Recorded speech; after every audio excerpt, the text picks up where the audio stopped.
আসসালামু আলাইকুম। Hello everyone, সবাই কেমন আছো? আশা করি ভালো আছো। জাহান রান্নাঘরে সবাইকে স্বাগত। তো বন্ধুরা, বিশাল দুইটা মাছগুলোতে দেখি ডিম পাই নাকি।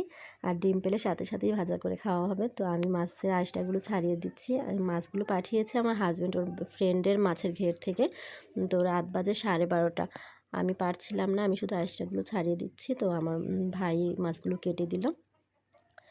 আর অনেক আশা করেছিলাম যে মাছের পেটের ভিতরে ডিম পাবো, আর ডিম পেলে সাথে সাথেই ভাজা করব।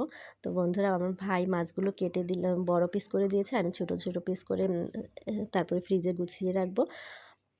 আর দেখো আমার ডিমের বদলে চর্বি কতগুলো বের হয়েছে, অনেক চর্বি বের হয়েছে। তো যাই হোক, মাছগুলো আমি ফ্রিজে গুছিয়ে রাখবো। আর ভাবলাম রাত 2টা বাজে, এখনও ভাত খাইনি, তো মাছের ভাজা করে তারপরে খাবো। আর আমার বোনের 2টা কেকের ডেলিভারি আছে সকালবেলা। দুই ভাই বোন দুইজনের বার্থডে। 1 মাস 1 পিস হবে, কিন্তু ওরা একসাথেই নিতে চাইছে। তো 2টা কেক একসাথে রেডি করেও দিল সকালবেলা। তো বন্ধুরা, ভিডিওটা ভালো লাগলে লাইক কমেন্ট শেয়ার করে দিও। আল্লাহ হাফেজ, আসসালামু আলাইকুম।